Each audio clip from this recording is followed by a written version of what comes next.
Hello students, good morning. Once again I welcome you in the today's science class. Beta, as you know, yesterday we start our second chapter, that is the about microorganisms. Microorganisms के बारे में बेटा हमने नया chapter शुरू किया और उसमें हमने कल आपको बताया था definition of microorganism, means of microorganism और माइक्रोबायोलॉजी। इतनी सारी बात हमने आपको बताई थी। एक बार दोबारा रिपीट कर रहा हूं बेटा, प्लांट्स और एनिमल्स के अलावा कुछ लिविंग बॉडीज और होते हैं जो अपने सराउंडिंग में होते हैं, बट हम उनको देख नहीं पाते with the help of naked eyes. अगर हम उनको देखना चाहते हैं, वी यूज मैग्नीफाइंग ग्लास और microscope and these are known as microorganisms. कल बताया भी था हमने, माइक्रो मीन्स स्मॉल होता है और ऑर्गेनिजम्स मीन्स लिविंग बीइंग, मतलब वेरी स्मॉल लिविंग ऑर्गेनिज्म जो अपने चारों तरफ प्रेजेंट होते हैं पर अपने को दिखेंगे नहीं नेक्ड आईज से। उसको देखना है तो या तो माइक्रोस्कोप यूज में लेंगे या फिर मैग्नीफाइंग ग्लास काम में लेंगे। और माइक्रो मीन्स स्मॉल होगा और ऑर्गेनिज्म मीन्स लाइफ होगा, स्मॉल लाइफ। और उसके बाद सुनिए एक और बात बता रहे हम आपको, माइक्रोबायोलॉजी क्या होती है। माइक्रो मीन्स स्मॉल और बायोलॉजी मीन्स होता है स्टडी ऑफ लाइफ। तो छोटी छोटी लाइफ के बारे में जो स्टडी की जाती है उसको माइक्रोबायोलॉजी कहते हैं। उसके बाद आगे सुनना बेटा, फर्स्ट टाइम जो माइक्रो ऑर्गेनिज्म टर्म यूज की वो एक साइंटिस्ट थे, उनका नेम था लीवेनहॉक। अब उसके आगे की बात हम आपको यहाँ बता रहे हैं। Major group of micro organisms, मतलब जैसे प्लांट्स और एनिमल्स को अलग अलग क्लासिफाई किया जाता है जो आप बड़ी क्लासेस में पढ़ेंगे, उसी तरह यहाँ पर ध्यान रखें बहुत सारे माइक्रो ऑर्गेनिजम्स होते हैं। उनको अगर क्लासिफाई मैनर में स्टडी की जाए तो कुछ सिमिलरिटी कुछ डिफरेंस के बेस पर उनको 5 मेजर ग्रुप में डिवाइड किया गया। उनके नेम सारे हैं virus, bacteria, fungi, protozoa and algae. Sorry for it, that is viruses. ध्यान रखना, viruses, bacteria, fungi, protozoa and algae, these are the major group of microorganisms। अब उसके बाद हम बात करें habitat of micro organisms. Micro organism कहाँ मिल सकते हैं, तो ध्यान रखना surrounding, everywhere in our surrounding, जहां भी हम रहते हैं, मतलब जहां भी ह्यूमन बीइंग, प्लांट्स और एनिमल लाइफ अगर अवेलेबल है, then micro organism will be present there. इसमें लिखा होगा they can survive under all type of environment. हर तरह के एनवायरनमेंट में वो लाइफ आपको मिलेगी, रेंजिंग फ्रॉम चाहे आइस कोल्ड क्लाइमेट से हॉट स्प्रिंग डेजर्ट एरिया हो, मार्शी लैंड हो, वो हर जगह in air, in water, please remember that is in air, water, और that is the ice cold region,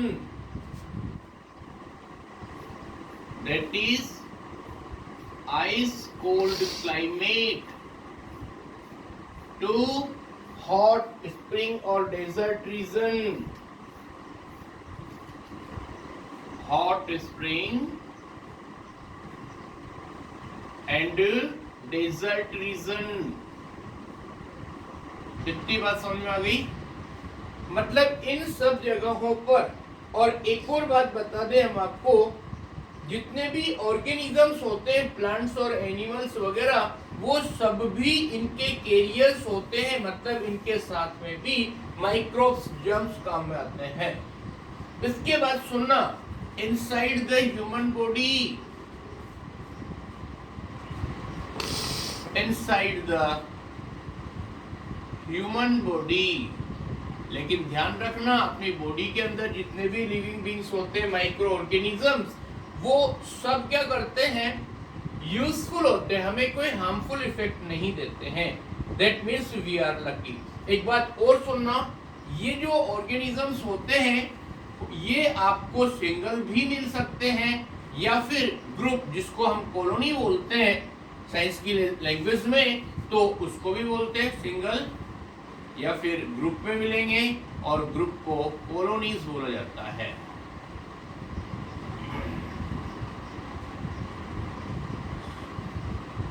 that is the colonies. इतनी बात समझ में आ गई? ओके, उसके बाद में हम एक बात करें, एक साइंस विश बता रहा हूं बेटा मैं आपको। Leeuwenhoek was the first scientist to study the microorganisms। मतलब लिवेनहॉक नाम के एक साइंटिस्ट थे, उन्होंने फर्स्ट बार माइक्रो ऑर्गेनिजम्स को स्टडी किया with the help of lens, single lens. और उसमें क्या देखा बेटा कि उसमें जो भी माइक्रो ऑर्गेनिज्म की साइज थी ना, वो 50 से 300 टाइम्स लार्जर हो गई with the help of magnifying glass. मतलब लिवेनहॉक नाम के साइंटिस्ट ने जब माइक्रो ऑर्गेनिजम्स को फर्स्ट टाइम स्टडी किया तो उन्होंने एक मैग्नीफाइंग ग्लास काम में लिया।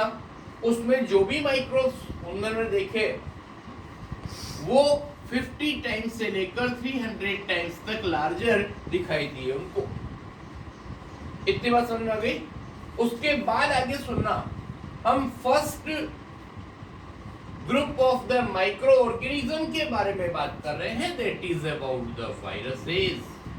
वायरसेस क्या होते हैं सुनना, दे आर माइक्रोस्कोपिक ऑर्गेनिज्म। ये माइक्रो ऑर्गेनिजम्स का पहला ग्रुप है और इसके अंदर जो भी माइक्रो ऑर्गेनिजम्स आते हैं वो सबसे ज्यादा छोटे होते हैं। देखिए आप, viruses, bacteria, fungi, protozoa, algae, इन सब में सबसे स्मॉलेस्ट जो होंगे ना वो वायरसेस होंगे। अब आगे सुनना, ये बैक्टीरिया, फंजाई, प्रोटोजोआ इन सबसे स्मॉलेस्ट होंगे। They can be even the smaller than the bacteria, they can be both living and non living. एक स्पेशल बात ध्यान रखना बेटा, वायरस का एक डबल स्ट्रक्चर काम करता है। जब वायरसेस बिल्कुल फ्री होते हैं सराउंडिंग में तो उनका behaviour just like the non living things. याद रखोगे, जब भी viruses outside of the host body है या फ्री होते हैं तो उनका जो कैरेक्टरिस्टिक्स वो नॉन लिविंग थिंग्स की तरह शो करते हैं। Okay, they are seen the crystalline structure outside of the host body, but when inside, लेकिन जैसे ही किसी की बॉडी में चले जाते हैं, मतलब कि किसी होस्ट की बॉडी में चले जाएंगे तो वहां पर सारे फीचर्स शो करेंगे and they reproduce rapidly, they reproduce rapidly, okay, and show all the features of living body, और living things के सारे features show करते हैं। ये इतनी बात समझ में आ गई? उसके बाद हम नेक्स्ट बात करें, हैबिटेट, कहाँ प्रेजेंट होते हैं viruses. Please remember, in air, water, soil. तो ध्यान रखना ये कहाँ प्रेजेंट होंगे, इन एयर, वाटर, सॉइल, और एक और नेम आ रहा है and living organisms. Living organisms के अंदर भी वायरसेस अवेलेबल होंगे, that is the living organisms. उसके बाद हम बात करें what is the structure of viruses. Structure क्या होगा?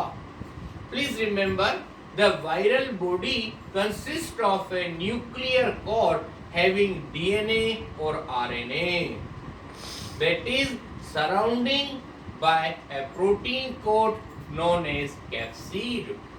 इसमें यहाँ पर एक डायग्राम बना होता है बेटा, कुछ इस तरह की स्ट्रक्चर होती है इसकी, हेक्सागोनल स्ट्रक्चर।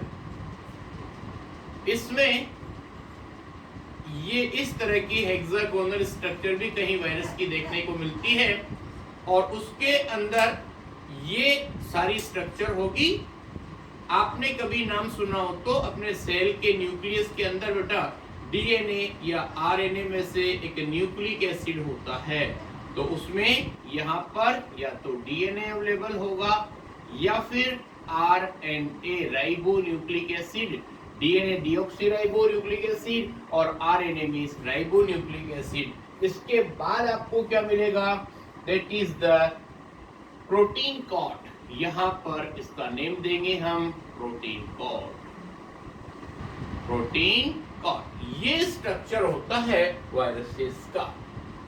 तो यहाँ पर ध्यान से समझना, और इसी का नेम होता है कैप्सिड। प्लीज रिमेंबर, उसको कैप्सिड नाम दिया जाता है, जो प्रोटीन शीट होती है, प्रोटीन कोट होता है। एक नेक्स्ट बात बता रहे बेटा हम आपको, that is about the nutrition. और तो अब अगला टॉपिक आ रहा है बेटा अपने पास में, that is the nutrition.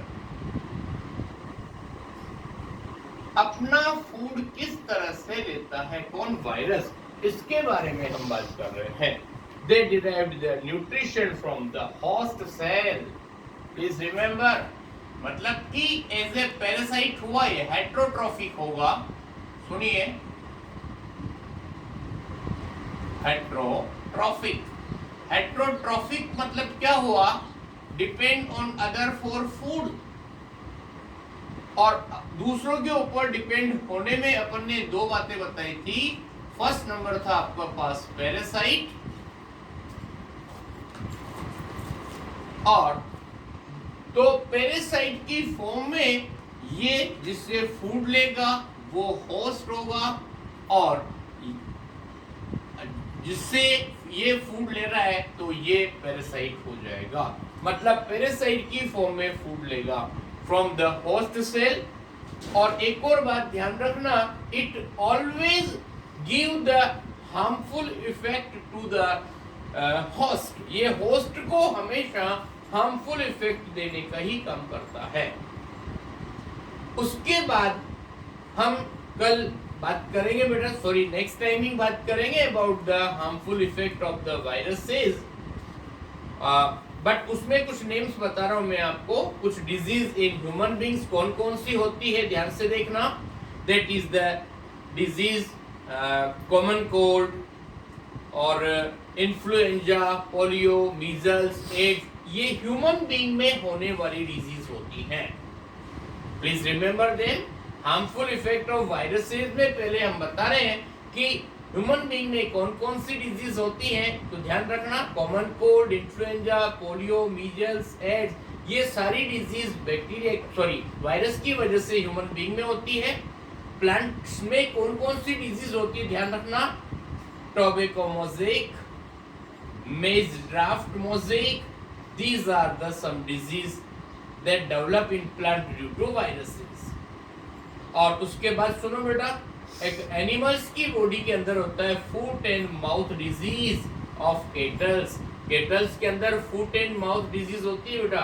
Pig, hooved animals, canine hepatitis in dog and cat, ये सारी क्या होती है, वायरल डिजीज होती है, ये वायरस की वजह से होती है। और उसके बाद देखना बैक्टीरियोफेज, कभी कभी क्या होता है, बैक्टीरिया बड़ा होता है, वायरस छोटे होते हैं, तो वायरस बैक्टीरिया की बॉडी के अंदर पैरासाइट बनकर के चला जाता है, तो उस कंडीशन को हम बैक्टीरियोफेज बोलते हैं। और आज की लास्ट बात बता रहा हूं बेटा, vaccine production by viruses. Vaccine are produced from viruses for polio, smallpox, chickenpox and measles etc. ये आपका first major group of the micro organism virus complete हो जाता है बेटा। Next timing we will study about the remaining major group of micro organism. Okay, thank you very much.